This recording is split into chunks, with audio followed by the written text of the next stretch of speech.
Capítulo 19. El viaje. Calificar de reino el reino de las montañas equivale a partir de una premisa errónea a la hora de comprender lo básico de aquella zona y de quienes la habitan. Igualmente inexacto sería referirse a la región como chiurda, por mucho que los chiurdos constituyan el grueso de la población. En lugar de tratarse de una franja de territorio unido, el reino de las montañas consiste en diversas aldeas que se adhieren a las faldas de las montañas, pequeños valles de tierra cultivable, poblaciones comerciales diseminadas por las abruptas carreteras que conducen a los pasos y clanes de pastores transhumantes y cazadores que pueblan el inhóspito paraje intermedio. Tal diversidad de personas difícilmente podrá cohesionarse, pues sus intereses a menudo entran en conflicto.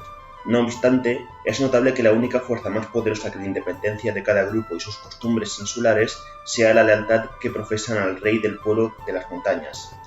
La tradición nos cuenta que este linaje surgió de una juez profeta, una mujer que no solo era sabia, sino también una filósofa que fundó una teoría de gobierno cuya piedra angular estipula que el líder es el sirviente definitivo del pueblo y debe acatar su papel desinteresadamente. No se conoce la fecha exacta en que la figura del juez se trocó en rey. Se trató más bien de una transición gradual, conforme se propagaron los rumores de la justicia y la sabiduría del sumo de Yampe. En tanto eran cada vez más las personas que acudían allí en busca de consejo, era de esperar que las leyes de aquel asentamiento llegaran a ser respetadas en toda la montaña, y que fueran cada vez más las personas que aceptaban la ley de Yampe como propia. Así se convirtieron los jueces en reyes, pero, sorprendentemente, conservaron el voluntario decreto de servidumbre y sacrificio por su pueblo. La tradición de Yampe está cuajada en relatos de reyes y reinas que dieron la vida por su gente, de mil maneras, ya fuera alejando a las fieras salvajes de los pequeños pastores u ofreciéndose a sí mismos como rehenes en tiempos de guerra. En algunas historias se trata a la gente de la montaña como salvajes incivilizados. En verdad, la tierra que habitan es inflexible, y sus leyes reflejan dicha condición. Cierto es que los bebés mal formados son expuestos a la intemperie, o, lo más frecuente, ahogados o envenenados. Sus ancianos se retiran a menudo al embarco, un exilio voluntario en que el frío y la inanición ponen fin a todos sus males. El hombre que incumpla su palabra en un trato quizá acabe con la lengua cortada amén de teniendo que entregar el doble de lo que se hubiera comprometido a pagar inicialmente. Puede que estas costumbres se les antojen asaz bárbaras a los habitantes más asentados de los 6 ducados, pero lo cierto es que se amoldan sin fisuras al mundo del reino de las montañas.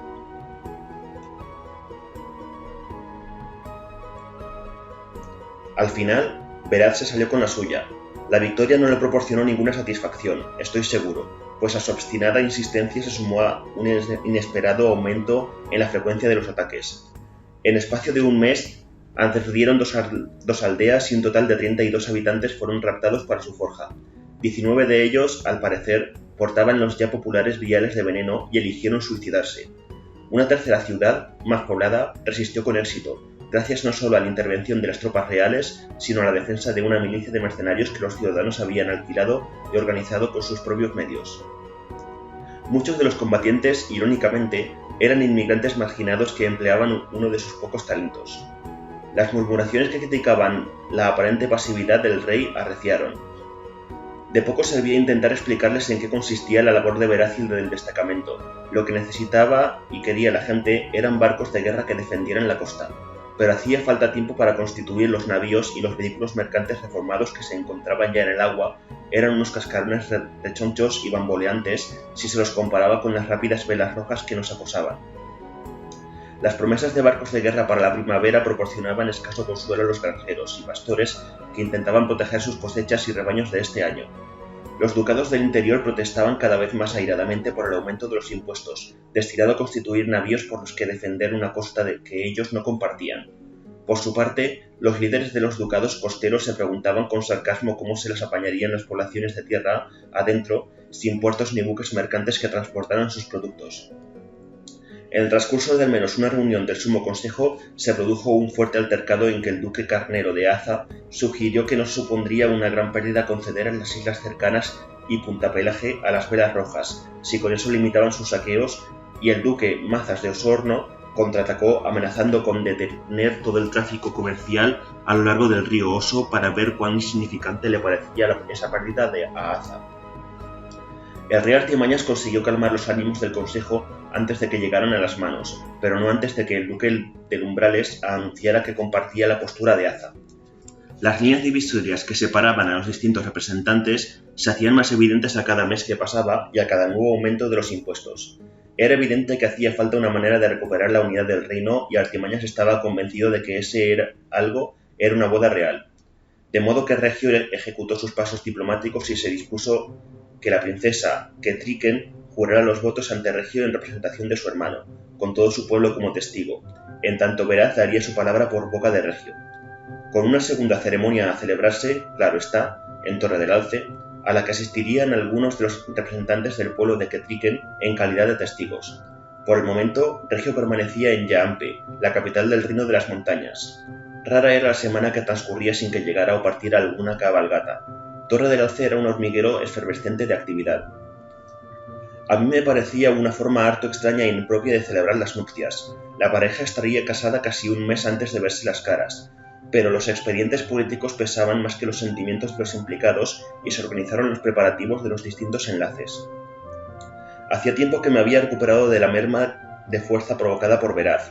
Me estaba costando más hacerme la idea de lo que me había hecho el empañamiento mental de Galeno. Creo que me hubiera enfrentado a él, desoyendo los consejos de Veraz, si Galeno no se hubiera marchado de Torre del Alce. Había partido en compañía de una cabalgata que se dirigía a Yaampe, rumbo a Umbrales, donde se proponía visitar a unos parientes. Cuando regresara, sería yo el que estaría de camino hacia Yaampe, por lo que Galeno seguía escurriéndose entre los dedos. Volví a tener de nuevo demasiado tiempo libre. Seguía ocupándome de León, pero eso no me ocupaba más que 1 o 2 horas al día. No había conseguido descubrir nada relativo al atentado contra Gurrick, ni este daba muestras de querer mitigar mi ostracismo. Había bajado a la ciudad de Torre del Alce en una ocasión, pero cuando pasé por la velería la encontré cerrada y en silencio. Mis pesquisas en la tienda de al lado me permitieron averiguar que la velería llevaba 10 o más días cerrada, y que a menos que quisiera comprar unos arneses de cuero, más me valdría irme con viento fresco y dejar de incordiar. Pensé en el joven que había visto con Mori la última vez, y, amargado, no les deseé buena suerte en los brazos del otro. Sin más motivo que mi soledad, decidí buscar al bufón. Nunca antes había intentado provocar un encuentro con él. Demostró ser más escurridizo de lo que me imaginaba. Después de deambular por el castillo, durante horas, con la esperanza de tropezarme con él, reuní el valor necesario para ir a su cámara. Hacía años que conocía su emplazamiento, pero nunca antes había estado allí, y no solo porque fuese una parte de la torre bastante apartada. El bufón no invitaba a intimar, salvo cuando y como él quería. Sus aposentos se encontraban en una estancia en lo alto de la torre. Cerica me había dicho que antaño había sido una sala de planos desde la que se gozaba una excelente panorámica de los terrenos que rodeaban Torre del Alce. Pero las posteriores adiciones al castillo habían tapado sus vistas y las torres más altas la habían suplantado. Había dejado de ser útil para nada, salvo para albergar a un bufón. Subí hasta allí, aquel día a principios de la época de recolección. Hacía un calor pegajoso. La torre estaba cerrada, salvo por las estrechas rendijas que apenas sí servían para iluminar las motas de polvo que proyectaban mis pisadas al aire estancado. Al principio, la oscuridad de la torre parecía más fresca que el caluroso día del exterior, pero a medida que subía, parecía que el calor aumentara y se redujera al espacio, de modo que cuando llegué el último rellano me sentía como si no hubiese aire que respirar. Levanté un puño agotado y llamé a la puerta.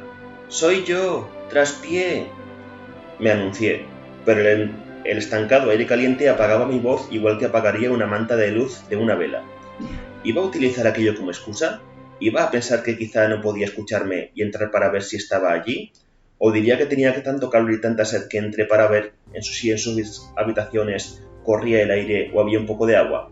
La razón no importa, supongo. Apoyé la mano en el pestillo, lo levanté y entré. «¿Bufón?», llamé, pero podía intuir que no se encontraba allí. No en la manera en que solía percibir la presencia o ausencia de la gente, sino por la quietud que me rodeaba. Aún así me quedé plantado en la puerta y me quedé boquiabierto mirando el alma desnuda que se ofrecía ante mis ojos. En la habitación había luz y flores y una profusión de colorido. Había un telar en la esquina y cestas de fino hilo de colores vivos y brillantes. El edredón tejido de la cama y las cortinas de las ventanas abiertas no se parecían a nada que hubiera visto antes. Estaban confeccionadas con diseños geométricos que de algún modo sugerían campos de flores bajo un cielo azul. Una amplia tina de cerámica contenía flores flotantes y un estilo alevín de plata nadaba entre los tallos y por encima de los brillantes guijarros que constituían el lecho. Intenté imaginarme el cínico y pálido bufón inscrito en aquel marco de arte y color. Me adentré a un paso en el cuarto y vi algo que hizo que me diera un vuelco el corazón. Un bebé. Eso fue lo que pensé en un primer momento y, sin pensar, di otros pasos y me arrodillé junto a la cesta que le servía de cuna. Pero no era una criatura viva, sino un muñeco, confeccionado con un arte tan increíble que casi esperaba ver cómo oscilaba su pecho al compás de su respiración. Estiré la mano hacia su cara, pálida y delicada, sin atreverme a tocarla. La curva de su frente, los párpados cerrados, el pleno rubor que tenía sus diminutas mejillas, aún la manita que descansaba sobre las mantas era más perfecta de lo que hubiera creído posible en alguna cosa. Con qué delicada arcilla había sido moldeado no pude adivinarlo, pero tampoco qué mano había perfilado las menudas pestañas que escurraban sobre las mofletes de la criatura. La pequeña colcha estaba bordada toda ella con pensamientos, y la almohada era de satén. No sé cuánto tiempo pasé allí arrodillado, tan en silencio, como si de veras estuviera delante un bebé dormido, pero al cabo me levanté y salí de la habitación del bufón, y luego cerré la puerta sin hacer ruido. Bajé despacio la miridia de escalones, debatiéndome entre el temor de cruzarme con el bufón y apesumbrado por la certeza de haber descubierto a un habitante del castillo que se sentía al menos igual de solo que yo. Chade me llamó aquella noche, pero cuando acudí a su encuentro parecía que solo me hubiera hecho acudir para verme. Nos quedamos sentados casi sin cruzar palabra delante del negro hogar, y pensé que parecía más envejecido que nunca. Igual que Brad se veía devorado, también Chade parecía consumido. Sus manos huesudas lucían casi disecadas, y el blanco de sus ojos era una telaraña de hebras rojas. Necesitaba dormir, pero en vez de eso me había hecho llamar. Empero optaba por permanecer quieto y callado, mordisqueando apenas la comida que había colocado entre nosotros. Al cabo, decidí ayudarlo. ¿Temes que no sea capaz de hacerlo?, pregunté, en voz baja. ¿Hacer el qué?, respondió, ausente. Matar al príncipe de las montañas, Rurisk. Chade se giró para mirarme a los ojos. El silencio se prolongó largo rato. No sabías que el rey Artimañas me había encomendado esa misión, balbucí. Despacio volvió a fijarse en la chimenea apagada y la estudió tan intensamente como si hubiera llamas que interpretar. Yo solo soy el que fabrica las herramientas, dijo por fin, quedamente, que utilizan los demás. ¿Crees que es una misión fea? ¿Mala? Cogí aire. Según tengo entendido, tampoco es que le quede mucho tiempo de vida. Sería casi una suerte para él que la muerte le llegara sigilosamente una noche, y no... Muchacho, agotó Chade. Nunca creas que somos otra cosa de la que somos, asesinos. No piadosos agentes de un rey sabio, asesinos políticos que impartimos muerte para que avance nuestra monarquía. Eso es lo que somos. Me tocaba a mí estudiar el fantasma de las llamas. Me lo estás poniendo muy difícil, más de lo que ya era. ¿Por qué? ¿Por qué has hecho de mí lo que soy, si luego intentas que se tambalee mi determinación? Mi pregunta pareció inconclusa. Creo... da igual. A lo mejor es la envidia, chico. Supongo que me pregunto por qué Artimañas te emplea a ti y no a mí. A lo mejor me atemoriza haber dejado de serle útil. Quizá, ahora que te conozco, desearía no haber empezado nunca... Esta vez fue Chade el que dejó su frase sin acabar, con el pensamiento lejos del alcance de sus palabras. Permanecimos sentados, pensando en mi misión. Esta vez no se trataba de impartir la justicia del rey. No era la sentencia de muerte con que se castigaba un crimen. Era la simple eliminación de un hombre que suponía un obstáculo en el camino hacia un mayor poder. Medité hasta que empecé a pensar si lo haría. Luego alcé la vista hacia un cuchillo de plata para la fruta que estaba profundamente clavado en la repisa de la chimenea de Chade y creí conocer la respuesta. Veraz ha formulado una protesta, en tu nombre, dijo Chade de improviso. ¿Una protesta? A Artimañas. Para empezar, Galeno te ha maltratado y estafado. Esta queja tuvo carácter oficial. Arguyó que había privado al reino de tu habilidad, cuando más útil habría sido. Sugirió a Artimañas, extraoficialmente, que lo arreglara con Galeno antes de que lo soluciones tú a tu manera. Al observar el semblante de Chade, pude ver que estaba al corriente de los pormenores de mi discusión con Veraz. No supe qué opinar de aquello. Yo no haría algo así, vengarme de Galeno por mi cuenta, no después de que Veraz me pidiese que no lo hiciera. Chade me dedicó una mirada de muda aprobación. Eso le dije a Artimañas, pero me respondió que yo debía decirte que él zanjara este asunto. Esta vez el rey impartirá su propia justicia. Debes ser paciente y darte por satisfecho. ¿Qué piensa hacer? Eso no lo sé. Ni siquiera creo que el mismo Artimañas lo sepa todavía. Hay que castigar a Galeno, pero debemos tener en cuenta que si queremos que se adiestren más destacamentos, Galeno no puede recibir un tratamiento demasiado severo. Chade carraspeó y se quedó aún más inmóvil. Verez elevó otra queja ante el rey. Nos acusó a Artimañas y a mí, sin andarse por las ramas, de estar dispuestos a sacrificarte por el bien del reino. Supe de repente que ese era el motivo por el que me hubiera llamado Chade esa noche. Guardé silencio. Chade siguió hablando, más despacio. Artimañas afirmó que ni siquiera se le había pasado por la cabeza algo así. En cuanto a mí, ni siquiera sabía que tal cosa fuera posible. Suspiró de nuevo, como si le supusiera un esfuerzo pronunciar aquellas palabras. Artimañas es el rey, chico. Su principal preocupación ha de ser siempre su reino. El silencio entre ambos se prolongó. Dices que estaría dispuesto a sacrificarme, sin sentir reparos. No apartó los ojos de la chimenea. A ti, a mí, incluso a Veraz si lo considerara necesario para la supervivencia del reino. Se giró para mirarme. Ten eso siempre presente. La víspera del día de la partida de la caravana nupcial, Cordonia llamó a mi puerta. Esa tarde, y cuando dijo que Paciencia deseaba verme, solo se me ocurrió preguntar como un bobo. ¿Ahora? Bueno, te vas mañana, señaló Cordonia. Le seguí obedientemente, como si aquello tuviera sentido. Encontré a Paciencia sentada en una silla acolchada, con una túnica extravagantemente abrocada cubriendo su camisón. Llevaba el cabello suelto sobre los hombros, y cuando tomé asiento donde se me indicaba, Cordonia reanudó su cepillado. Esperaba que vinieras a disculparte, dijo Paciencia. Abrí la boca de inmediato para hacerlo, pero se me indicó que guardara silencio con un ademán de irritación. Pero hablando con Cordonia esta noche, descubrí que ya te había perdonado. Los muchachos, decidí, tienen una determinada cantidad de rudeza que expresar. Eso es todo. Decidí que pretendías ofenderme. De ahí que no tengas que disculparte. Pero lo lamento, protesté. Es que no sabía cómo decir... Ya es demasiado tarde para pedir perdón, porque ya estás perdonado, irrumpió bruscamente. Además, no hay tiempo para eso. Estoy segura de que a estas horas tendrías que estar durmiendo, pero dado que esta es tu primera incursión en la auténtica vida de la corte, quería darte una cosa antes de que te fueras. Abrí la boca y volví a cerrarla. Si se empeñaba en considerar que esta era mi primera incursión en la auténtica vida de la corte, nada de lo que yo dijese podría convencerla de lo contrario. «Siéntate aquí», ordené imperiosa, y señaló un sitio a sus pies. Fui y me senté obedientemente. Reparé entonces por primera vez en una cajita que sostenía en su regazo. Era de madera negra, y en la tapa se apreciaba un venado tallado en bajorrelieve. Cuando lo abrió, percibí una vaharada de olor a madera aromática. Sacó un pendiente y me lo acercó a la oreja. «Demasiado pequeño», masculló. «¿De qué sirve ponerse joyas si nadie las ve?» Cogió y descartó varios más, entre comentarios similares. Al fin encontró uno que era un trocito de red de plata como una piedra clístrita.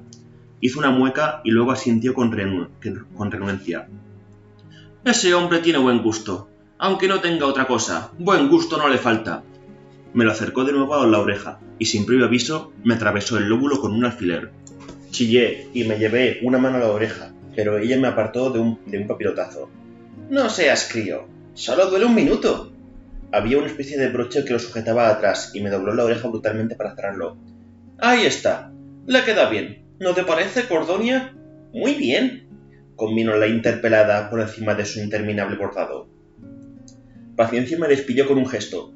Cuando me levantaba para irme, dijo: «Recuerda una cosa, traspié.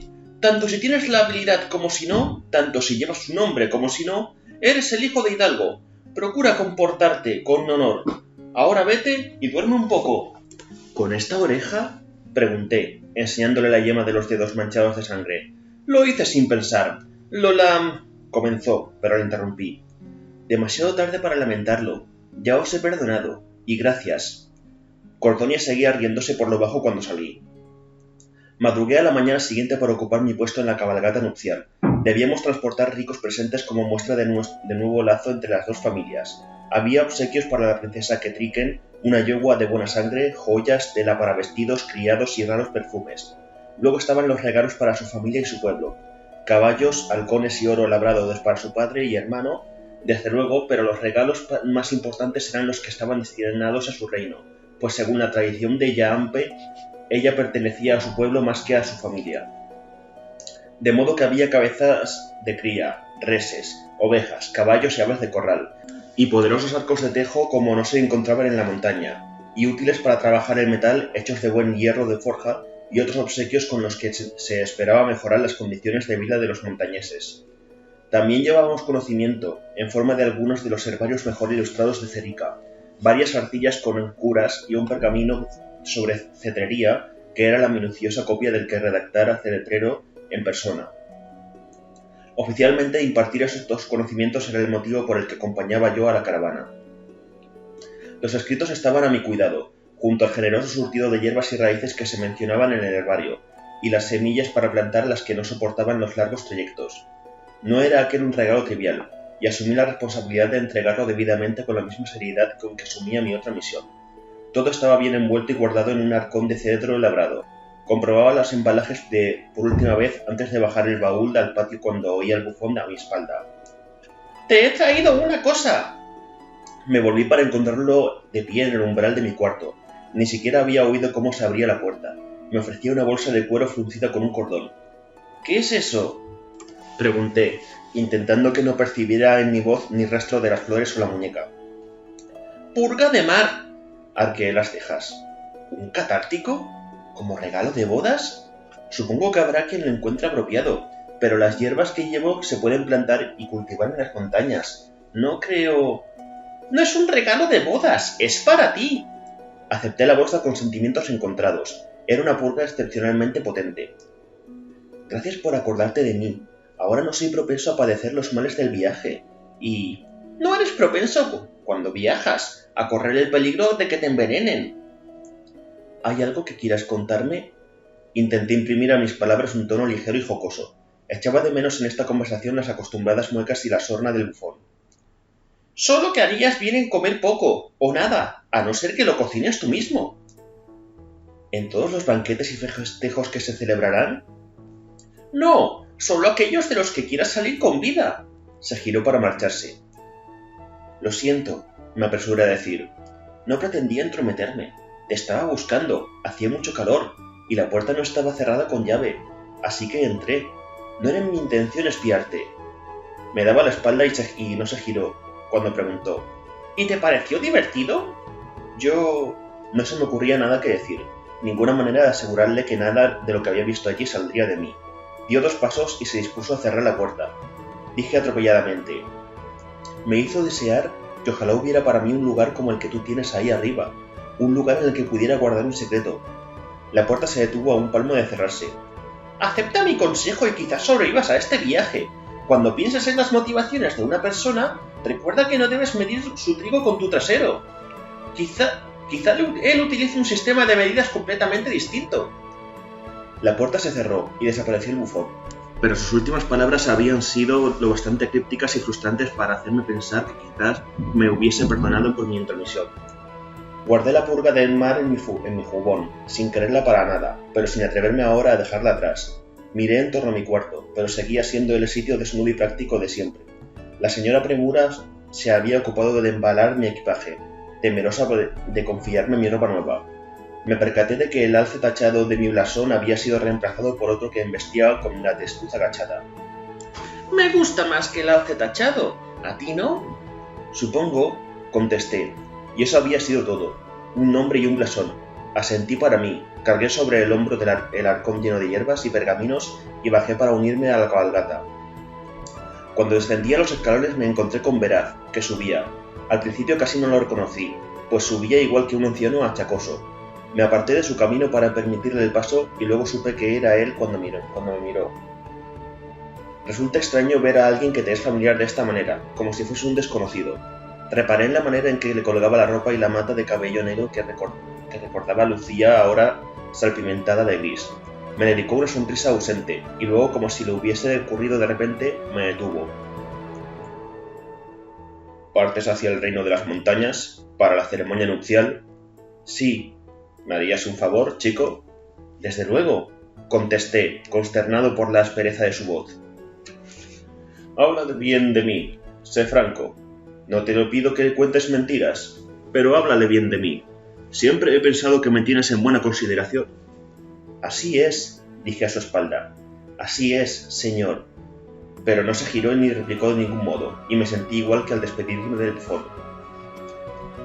El patio era un hervidero de gente y animales. Esta vez no había carretas.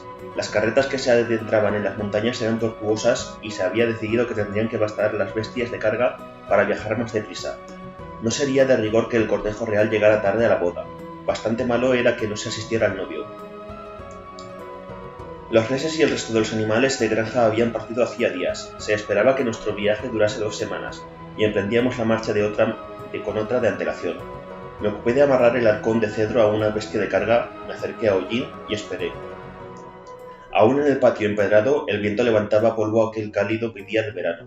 Pese a los cuidados preparativos, la caravana ofrecía un aspecto caótico. Divisé a Severino, el ayuda de cámara favorito de Regio. Regio lo había enviado de regreso a Torre del Alce hacía un mes, con instrucciones concretas sobre ciertos modelos que deseaba que se confeccionaran. Severino iba detrás de Manos, que titubeaba y protestaba por algo, y fuera lo que fuese, Manos se mostraba impaciente al respecto. Cuando la señora Premura me daba las últimas instrucciones sobre el cuidado de mi ropa nueva, había divulgado que Severino se llevaba tantos ropajes, sombreros y demás equipaje para Regio que se le habían concedido 3 animales para transportarlo todo. Supuse que el cuidado de los 3 animales había recaído sobre Manos, pues Severino era una excelente ayuda de cámara, pero las grandes bestias lo intimidaban. La imponente masa de Lucho, el chico para todo de Regio, se veía detrás de ambas con aspecto de impaciencia y mal humor. Llevaba sobre un ancho hombro azul y quizá fuera el peso añadido de este último objeto lo que enervaba a Severino. Pronto los perdí de vista en medio de la muchedumbre. Me sorprendió descubrir a Burri comprobando las guías de los sementales y la yegua que era un regalo para la princesa. Sin dudas, quien quiera que estuviese a cargo de ellos podía hacer eso, pensé. Acto seguido, al verlo montar, comprendí que también él formaba parte de la profesión. Miré alrededor para averiguar quién lo acompañaba, pero no vi a ninguno de los mozos del establo que yo conocía, salvo a Manos. Mazurco estaba ya en Yaampe con Regio, de modo que Burri que abordaba aquella empresa en solitario. No me extrañé. Allí estaba Augusto, ahorcajada sobre una preciosa yegua gris, aguardando con una impasibilidad casi inhumana. La temporada que había pasado en el destacamento lo había cambiado. Antes era un joven rechoncho, callado pero agradable. Tenía el mismo cabello negro que Veraz, y había oído que parecía a su primo de pequeño. Reflexioné que al aumentar sus obligaciones para con la habilidad, probablemente aumentaría todavía más su parecido con Veraz. Estaría presente en la boda, como una especie de ventana para Veraz, mientras Regio pronunciaba los votos en nombre de su hermano. La voz de Regio, los ojos de Augusto. Pensé, ¿qué era yo? ¿Su esquilete? Subí a lomos de Hollín, más para distanciarme de las personas que intercambiaban saludos o instrucciones de última hora que por ningún otro motivo. Recé a Eda para que pudiéramos emprender la marcha de una vez.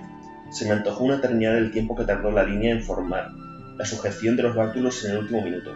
Entonces, casi sin previo aviso, se elevaron los estandartes, se sopló un cuerno y la columna de caballos, animales de carga y personas empezó a moverse. Alcé la vista de una vez, para ver que Veraz asoma al tejado de la torre y presenciaba nuestra partida. Lo saludé con la mano, pero dudo que pudiera reconocerme entre tantos.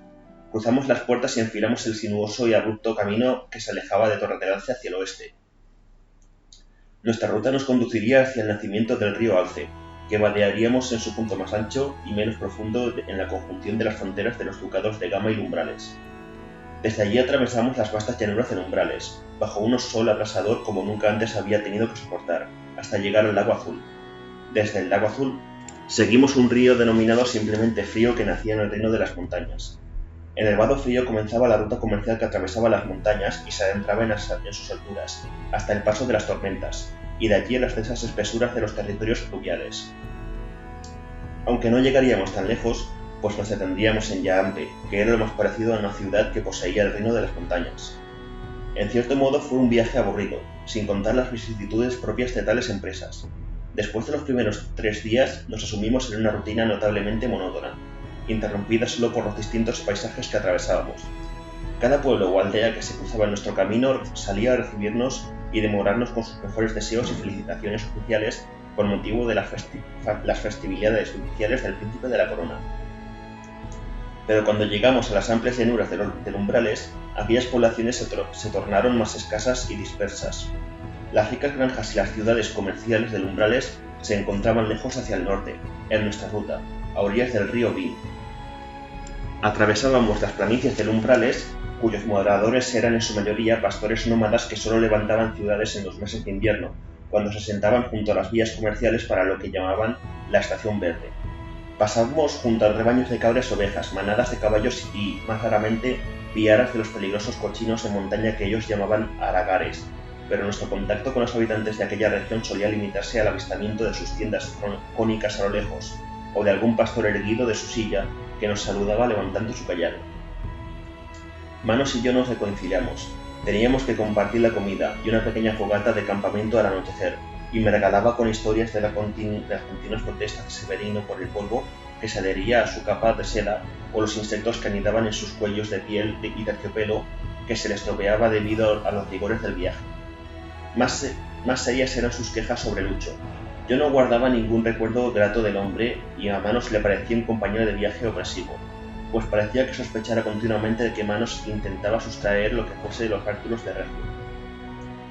Una noche Lucho se acercó incluso a nuestra hoguera, donde pronunció trabajosamente una vaga e indirecta advertencia dirigida a todo el que intentara conspirar para robar a su señor. Más tarde de aquellas groserías disfrutábamos de nuestro tiempo libre en paz. El buen tiempo se mantuvo, y si de día nos derretíamos, las noches eran placenteras. Yo dormía encima de mi manta y rara vez me molestaba en cubrirme. Todas las noches revisaba el contenido de mi arcón, y cuando hacía por impedir que las raíces se secaran por completo y que el ajetreo estropeara las arcillas y los pergaminos. Hubo una noche en que me desperté de repente y al escuchar a Hollín relinchando escandalosamente y pensé que el arcón de cedro se había movido ligeramente del lugar donde lo había dejado, pero un somero repaso a su contenido demostró que todo estaba en su sitio, y cuando se lo comenté a Manos, se limitó a preguntar si me había contagiado de la enfermedad de Lucho. Las aldeas y rebaños que nos cruzábamos con frecuencia nos proveían de víveres frescos y se mostraban realmente generosos, por lo que no pasábamos penurias durante el viaje. No había tanta agua en los campos como cabría desear al atravesar los umbrales, pero todos los días encontrábamos algún manantial o un pozo polvoriento donde reabastecernos, de modo que ni siquiera la sed fue tan mala como podría haberlo sido. No vi mucho a Burrick. Se despertaba antes que cualquiera de nosotros y precedía el grueso de la caravana, para que sus animales pudieran disfrutar de los mejores pastos y del agua más limpia. Sabía que querría que sus caballos estuvieran en las últimas condiciones cuando llegaran a Yaampe. También Augusto era casi invisible, aunque técnicamente estaba al mando de nuestra expedición. Delgada la dirección en el capital de su guardia de honor. Me costaba decidir si lo hacía impulsado por el buen juicio o por pereza.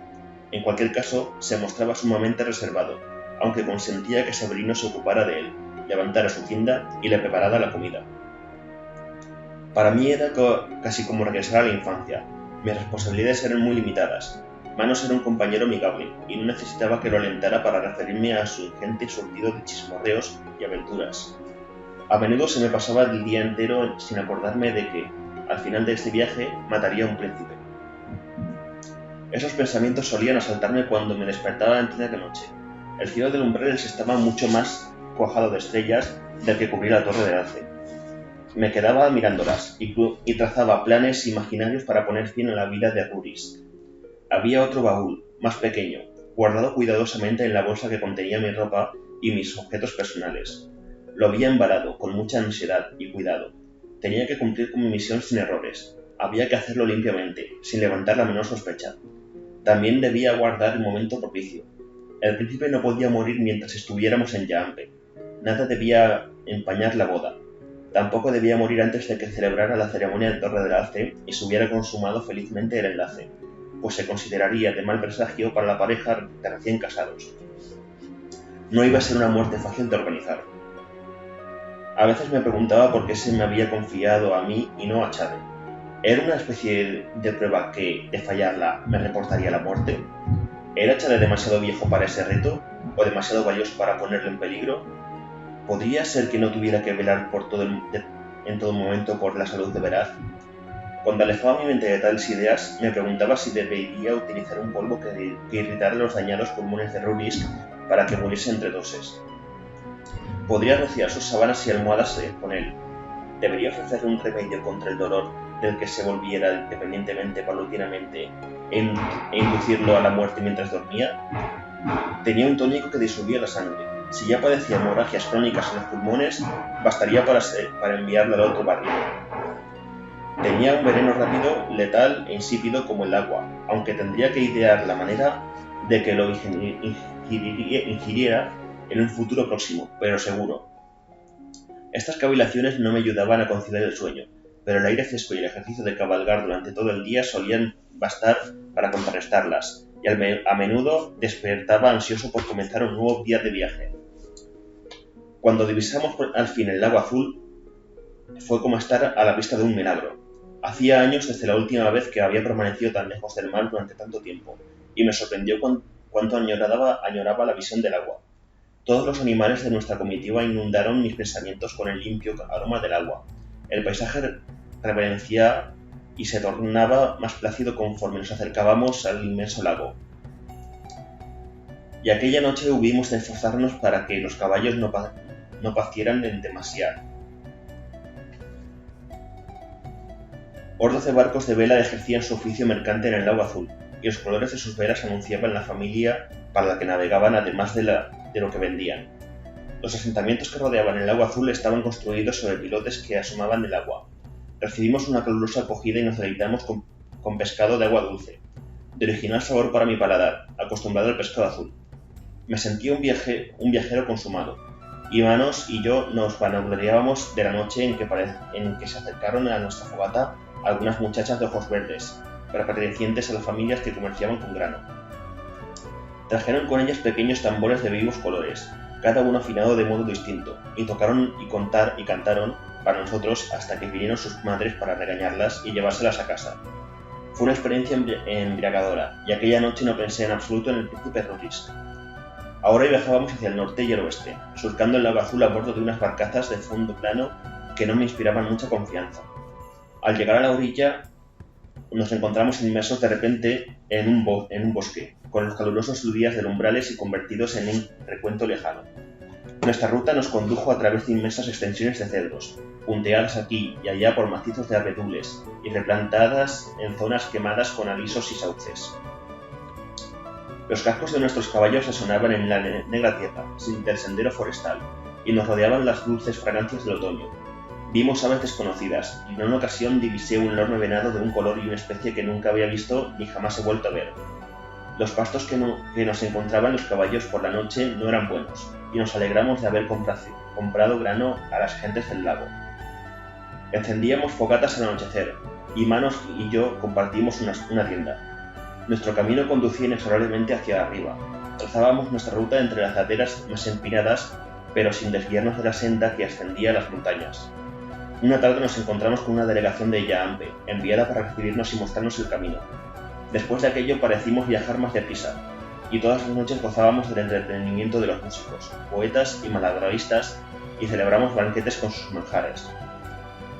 Todos los esfuerzos iban dirigidos a darnos la bienvenida y agasajarnos, pero eran tan diferentes de lo que yo conocía que me resultaban extraños y atemorizadores. A menudo debía recordarme las lecciones de Burrick y Chade sobre cortesía, en tanto el pobre Manos se aislaba casi completamente de nuestros compañeros. Físicamente casi todos ellos eran chiurdos, y eran como yo esperaba que fueran, altos, pálidos de cabello y ojos claros, y algunos pelirrojos como un zorro. Eran gente musculosa, tanto las mujeres como los hombres. Todos parecían portar un arco o una honda, y resultaba evidente que se encontraban más a gusto viajando a pie que a lomos de un caballo. Se cubrían con lanas y cuero, y hasta los más humildes lucían finas pieles como si de arpillería se tratase. Caminaban a la par que nosotros, aunque nosotros fuésemos montados, y no parecía que les supusieran ningún esfuerzo mantener el ritmo de los caballos. Cantaban mientras caminaban, largas canciones en una antigua lengua que sonaba casi plañidera, aunque intercalaban gritos de dicha o victoria. Más tarde aprendí que nos estaban cantando su historia, para que supiéramos mejor a qué pueblo iban a unirnos nuestro príncipe. Deduje que eran en su mayoría bardos y poetas, los hospitalarios, o en su idioma, enviados tradicionalmente a recibir a los invitados y hacer que se alegraran de haber venido aún antes de haber llegado. En el transcurso de los 2 días siguientes el camino se ensanchó, pues otras sendas y carreteras se desembocaban en él conforme nos aproximábamos a Yaampe. Se convirtió en una amplia ruta comercial, pavimentada en algunos tramos con piedra blanca molida. Cuanto más cerca estábamos de Yaampe, más numerosa era nuestra procesión, puesto que se nos unían grandes contingentes de aldeas y tribus que bajaban de los confines del reino de las montañas para asistir al compromiso de su princesa con el poderoso príncipe de las tierras bajas. Pronto, con perros y caballos y algún tipo de cabra que empleaban como bestia de carga, con carros cargados de obsequios y familias de todo tipo componiendo nuestro cortejo, llegamos a Yaampe.